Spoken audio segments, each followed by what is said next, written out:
किसी के घर में आग लगाना है 12 बजे बाद। नहीं लगाओगे, वो मुझे मालूम है ना, लगाओगे जरूर तुम, पर इतना तो करो। सुबह सुबह क्रोध मत। अरे अभी 12 थोड़ी बजा है। सुबह सुबह चीखिए मत, चिल्लाइए मत। बहू कुछ गलती कर दे, शांत रहिए। पोता पोती से कोई भूल चूक हो जाए, शांत रहिए। बेटा ना सुने, शांत। सुबह सुबह क्रोध करना है तो 12 बजे बात करना, क्योंकि तुम करोगे, मालूम है मेरे को, मालूम है बिना करे नहीं रह सकते, करोगे जरूर, पर इतना तो मेरा मानो 12 बजे क्रोध करना है, 12 बजे बाद। किसी के घर में आग लगाना है 12 बजे बाद। नहीं लगाओगे, वो मुझे मालूम है ना, लगाओगे जरूर तुम, पर इतना तो करो। सुबह सुबह क्रोध मत। अरे अभी 12 थोड़ी बजा है। अच्छा चौके में जा। अरे आज काहेगा चौका, बैठ जा बैठ जा बैठ जा, आज काहेगा चौका आज। अच्छा धूप आ रही है, कोई बात नहीं। क्रोध करना है, तरुण सागर आपसे निवेदन करेंगे 12 बजे बाद। सुबह सुबह चीखे मत, सुबह सुबह चिल्लाइए मत। घर का कोई सदस्य गलती कर दे, पत्नी से कोई गलती हो जाए, चुप रहिए। बच्चा कहना ना माने, चुप बैठ जाइए। पोता पोती कोई तोड़ फोड़ कर दे, चुप हो जाइए। सुबह सुबह चीखिए मत, चिल्लाइए मत, चुप रहिए, शांत रहिए, शांत रहिए, शांत रहिए, चुप रहिए। स्वभाव को शांत बनाइए। मीठा खाने ना मिले तब भी स्वभाव को मीठा बनाइए। क्यों क्यों? वो इसलिए कि शांत स्वभाव वाले पति का और क्रोधी स्वभाव वाले पति का दोनों में फर्क होता है, दोनों में फर्क होता है। मीठे स्वभाव वाले व्यक्ति को पड़ोसी भी पसंद करता है, और गुस्सैल स्वभाव वाले व्यक्ति को उसकी पत्नी भी पसंद नहीं करती है। ताली तुम मत बजाना, ताली बजाओ। नहीं तुम्हारी तो बुराई कर रहा हूं, तुम कैसे बजाओगे, पर तुम तो बजा सकती हो। मीठे स्वभाव वाले व्यक्ति, बात समझना, मीठे स्वभाव वाले व्यक्ति को, शांत स्वभाव वाले व्यक्ति को पड़ोसी भी पसंद करता है, और गुस्से स्वभाव वाले व्यक्ति को उसकी पत्नी भी पसंद नहीं करती है। इसलिए आपसे गुजारिश होगी, स्वभाव को मीठा बनाओ, स्वभाव को शांत बनाओ।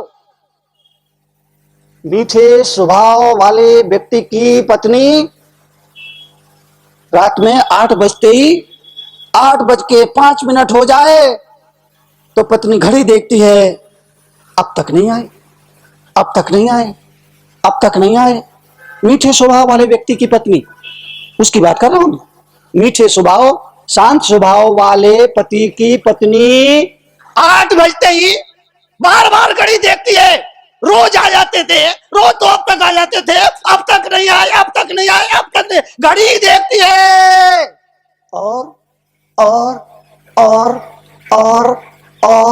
गुस्से स्वभाव वाले व्यक्ति की पत्नी भी घड़ी देखती है, लेकिन सुबह की नहीं, शाम की नहीं, सुबह की।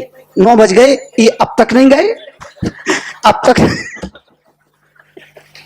9 बज गए, ये अब तक नहीं गए। बच्चे पूछते पापा मम्मी, पापा अब तक। फर्क को समझना है। अब ये मत पूछना महाराज आपको कैसे मालूम। नहीं, कई बार मैं बात बोलता हूं, लोग मेरे कमरे में आ जाते हैं, महाराज आपने तो शादी की नहीं है, आपको कैसे। तब मैं कहता हूं भैया मैंने संसार छोड़ा है, लेकिन समाज को नहीं छोड़ा। इसी समाज में मैं रहता हूं, इसी समाज में उठता हूं, बैठता हूं, इसी समाज पर नजरें रखता हूं। इसलिए समाज में जो कुछ घटता है उस पर मेरी नजर होती है। लोग कहते हैं मुनि जी आप कौन सी पुस्तक को पढ़कर बोलते हो, वो पुस्तक का नाम बता दीजिए ताकि हम भी आप जैसा बोलने लग जाएं। तब मैं कहता हूं मैं पुस्तक को पढ़कर नहीं, आदमी के मस्तक को पढ़ करके बोलता हूं। साहब की पत्नी, अगर पति आने में 10 मिनट विलंब हो जाता है, घड़ी देखती है, अब तक नहीं आए, अब तक नहीं आए, अब तक नहीं आए, कहां गए, कहां गए, कहां है, इधर उधर आगे पीछे पता करती है। वो भी टाइम देखती है, गुस्से स्वभाव वाले पति की पत्नी भी टाइम देखती है, मगर फर्क एक शाम का समय देखती है और दूसरा सुबह का समय देखती। 9 बज गए, अब तक। फर्क को समझना, दोनों में फर्क है। 2 लड़के बात कर रहे थे, एक लड़के ने कहा आज एक लड़की मुझे हंसकर देख रही थी, दूसरा लड़का बोला सच बोल, हंसकर देख रही थी या देखकर हंस रही थी? फर्क को समझना, हंसकर देख रही थी या देखकर, इस फर्क को समझना।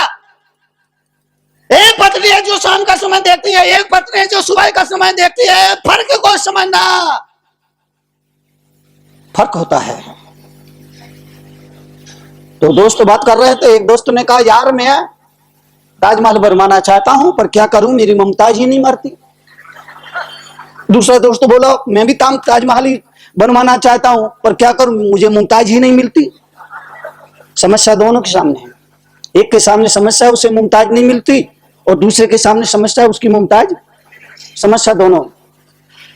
आपसे गुजारिश ये करना चाहूंगा, आप जब तक इस दुनिया में रहोगे, संसार में रहोगे, कुछ ना कुछ समस्या आपके पीछे बनी रहेगी। चाहे कितने ही पैसे वाला आदमी हो, उसके सामने भी समस्या है। गरीब के सामने समस्या है, अमीर के सामने समस्या है। समस्याएं केवल गरीब के सामने ही हो ऐसा नहीं, अमीर से अमीर आदमी के सामने भी समस्या है। अमीर से अमीर आदमी के सामने भी समस्याएं हैं। समस्याओं में फर्क हो सकता है, समस्याओं में फर्क हो सकता है। अमीर की समस्याएं अलग होगी, गरीब की समस्याएं अलग होंगी, पर समस्या दोनों के सामने होंगी। गरीब के सामने समस्या है भूख लगे तो क्या खाएं। गरीब गरीब गरीब गरीब के सामने समस्या है भूख लगे तो क्या खाएं, और अमीर के सामने समस्या है क्या खाए तो भूख लगे। बात को समझना, गरीब के सामने समस्या है भूख लगे तो क्या खाएं, अमीर के सामने समस्या है क्या खाएं तो भूख लगे। समस्या दोनों के सामने, समस्या दोनों के सामने। इसीलिए मैं आपसे निवेदन करूंगा, जीवन के लिए, जीवन के परिवर्तन, जीवन की समृद्धि के लिए तीर्थंकर अपने तो उपदेश में कहा, आदमी जब तक जिएगा कोई ना कोई समस्या उसके सामने रहेंगी। इसलिए उन समस्याओं से बचने के लिए उन्होंने रास्ता दिया तपस्या। समस्या तपस्या, समस्या तपस्या। समस्या का मुकाबला करना है, एक ही रास्ता है तपस्या।